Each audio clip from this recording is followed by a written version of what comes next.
John lived in a small cabin nestled at the edge of the woods. His closest companion was Max, a large, loyal German shepherd with sharp eyes and an even sharper sense of smell. Max had been by John's side for years through storms, sleepless nights, and long hikes in the forest.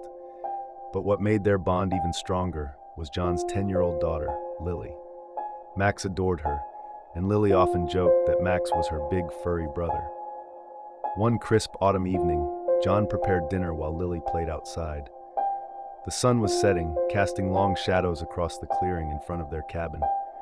Max lay near the door, his ears twitching at the slightest sound, as he always did. "Lily, dinner's almost ready," John called out through the open window. There was no answer.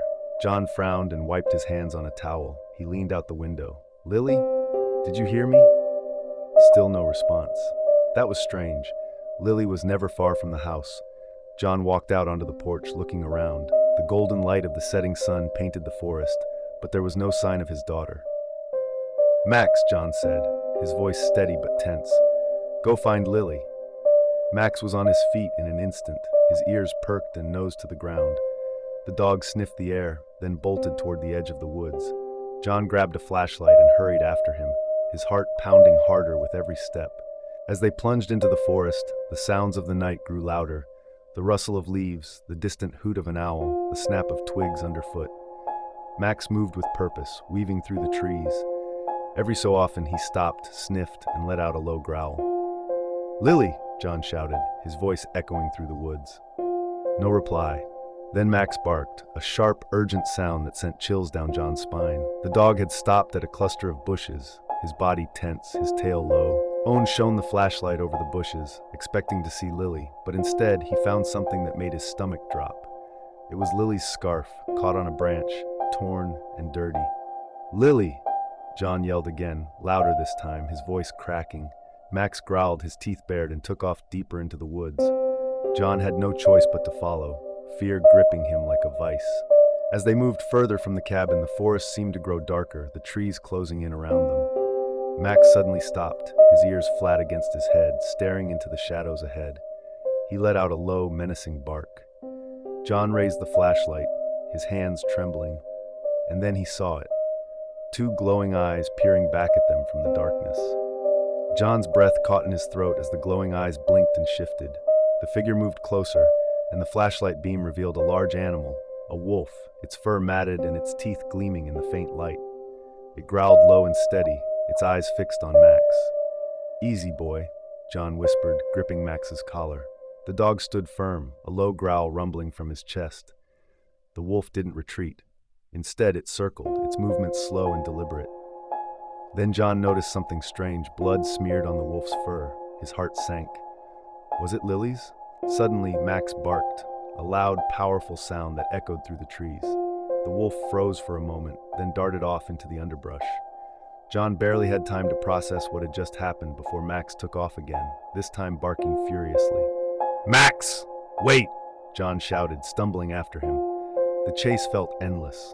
The forest grew darker, and the flashlight's beam seemed weaker with every step. But Max's barks guided John, pulling him forward through the fear. Finally, the dog stopped at the base of a rocky hill. He barked, his tail wagging slightly now, a sign of hope. John climbed the rocks, his knees scraping against the jagged surface. And then he heard it, a faint, trembling voice. "Daddy?" John's heart leaped. "Lily, I'm here!"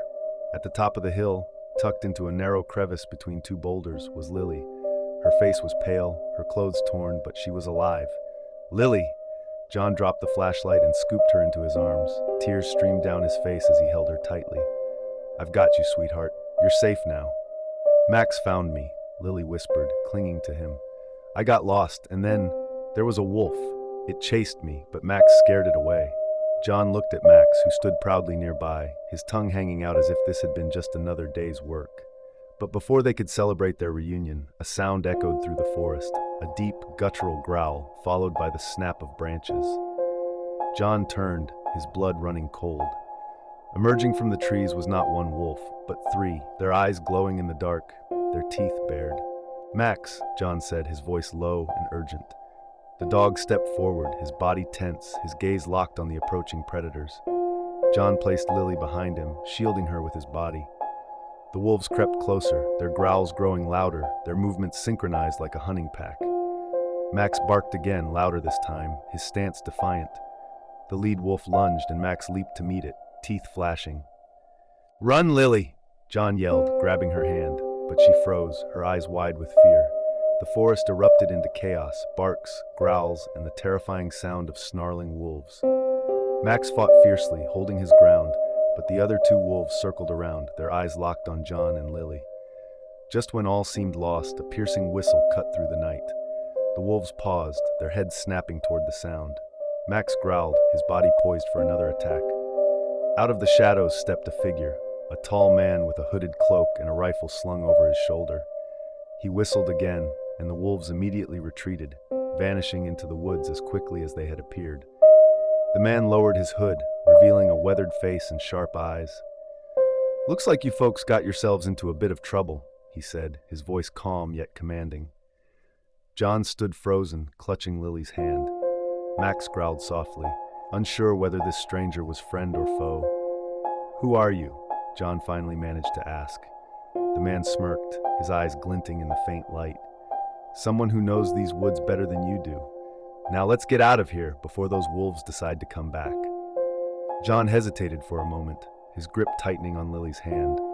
Max stood between them and the stranger, his body tense, but no longer growling. The man seemed calm, almost too calm, given the danger they'd just faced. "Who are you?" John repeated, his voice firmer this time. The man adjusted the strap of his rifle and gave a slight nod toward the woods. "Name's Garrett. Been tracking that pack for weeks. You're lucky I showed up when I did." Garrett's words hung in the air as John weighed his options. Max, ever the judge of character, gave a low bark and eased his stance, as if signaling that Garrett could be trusted, at least for now. "All right," John said reluctantly. "Lead the way." Garrett motioned for them to follow. "Stay close. The forest isn't safe after dark." As they made their way back through the woods, Garrett moved with an uncanny familiarity, avoiding fallen logs and low-hanging branches with ease. John kept Lily close, his flashlight darting nervously over the surrounding trees. Max trotted beside them, ears perked, always on alert. "Why were you out here?" Garrett asked, his voice low. "My daughter got lost," John replied. "Max led me to her." Garrett glanced back at the dog and gave a small approving nod. "Smart animal. Most wouldn't have made it through these woods alone. That pack's been hunting anything that moves." Lily looked up at Garrett, her voice barely above a whisper. "Why are they so mean?" Garrett paused, his expression softening slightly. "Not mean, just hungry. Wolves don't belong this close to people, but something's been driving them in." "What do you mean?" John asked, his pulse quickening. Garrett didn't answer immediately. Instead, he stopped and crouched down, examining the ground. His fingers traced over fresh claw marks gouged into the dirt. He frowned and stood. "Something's wrong," he muttered. "This isn't normal." Before John could press further, Max suddenly stopped and let out a sharp bark. His fur bristled, and he stared intently into the darkness ahead. Garrett raised a hand, signaling for silence. The forest fell eerily still. No wind, no rustling leaves, just an oppressive silence that sent a chill down John's spine. And then they heard it. A low, guttural growl, deeper than any wolf's, resonated through the trees. It was followed by heavy, deliberate footsteps, the kind that made the ground tremble ever so slightly. "Stay behind me," Garrett said, his voice tight. He unslung his rifle and took aim in the direction of the sound. "What is it?" John whispered, clutching Lily protectively. Garrett didn't answer. His eyes were fixed ahead, his jaw set. Whatever was out there, it was close, and it wasn't afraid. Max barked again, louder this time, and stepped forward as if ready to defend them all. And then it appeared. Emerging from the shadows was a massive creature, larger than any wolf John had ever seen. Its eyes glowed a fierce yellow, and its fur was dark and matted with mud. But it wasn't just its size that was terrifying. It moved with an unnatural, almost predatory intelligence, its gaze locked on the group. "That's not just a wolf," Garrett murmured, his voice barely audible. The creature let out a deafening roar, and the forest seemed to shudder in response. Max lunged forward, barking furiously, but Garrett grabbed his collar and held him back. "Not yet, boy," Garrett said. He steadied his rifle, his finger on the trigger. John's heart pounded as he pulled Lily closer. What do we do? He asked, his voice shaking. Garrett glanced at him, his expression grim. Pray this thing bleeds. And with that, the creature lunged. The creature's leap was swift and terrifying, its claws slicing through the air as it closed the distance. Garrett fired, the crack of the rifle splitting the silence of the woods. The bullet struck the beast in the shoulder, and it let out an enraged howl, staggering but not stopping. "Run!" Garrett yelled, reloading his rifle. John didn't hesitate. Scooping Lily into his arms, he bolted down the trail. Max stayed close, barking fiercely as if daring the beast to follow. Behind them the battle raged. Garrett's shots echoed through the trees, mingled with the guttural roars of the monstrous wolf. But the creature wasn't giving up. A blood-curdling howl tore through the forest, and John's heart sank as he realized it was gaining on them. Max, sensing the danger, broke away from John's side and turned back, his body a blur of motion as he raced toward the threat. "Max, no!" John shouted, but it was too late. Max collided with the creature just as it emerged from the shadows, his powerful jaws clamping onto its leg. The beast snarled and twisted, trying to shake him off, but Max held firm, his growls vibrating through the air. "Daddy, we can't leave him," Lily cried, tears streaming down her face. John stopped, torn between saving his daughter and going back for Max. His heart ached with the decision, but Garrett's voice cut through his hesitation. "Keep moving," Garrett yelled, appearing through the trees, blood streaked across his face. "I'll cover him." John nodded, swallowing his fear, and forced himself to run, clutching Lily tightly. Tears blurred his vision as Max's growls faded into the distance. The cabin came into view, its warm lights shining like a beacon. John burst through the door, locking it behind them. He set Lily down and knelt, gripping her shoulders. "Stay here. Don't open the door for anyone," he said, his voice trembling. "But Daddy, what about Max?" she sobbed. "I'll bring him back," John promised, though his heart felt heavy with doubt. He grabbed an old hunting rifle from the wall and stepped back outside, the cold air biting at his face. The forest was eerily quiet now, the earlier chaos replaced by an unsettling stillness. John moved cautiously, his flashlight sweeping over the ground. Then, in the distance, he heard it, a weak, familiar bark. "Max," he called out, his voice cracking. He ran toward the sound, his legs burning with every step. When he reached the clearing, his breath caught in his throat. There was Max, lying on the ground, his fur matted with blood. The monstrous wolf lay a few feet away, lifeless, Garrett standing over it with his rifle. "Your dog's a hero," Garrett said, his voice soft. "He didn't give up, even when the odds were against him." John dropped to his knees beside Max, his hands trembling. "Max, oh buddy." Max opened his eyes, his gaze meeting John's. His tail wagged faintly, and he let out a soft whine. John gently cradled him, tears streaming down his face. "You saved us," John whispered. "You saved Lily. You're the bravest dog I've ever known."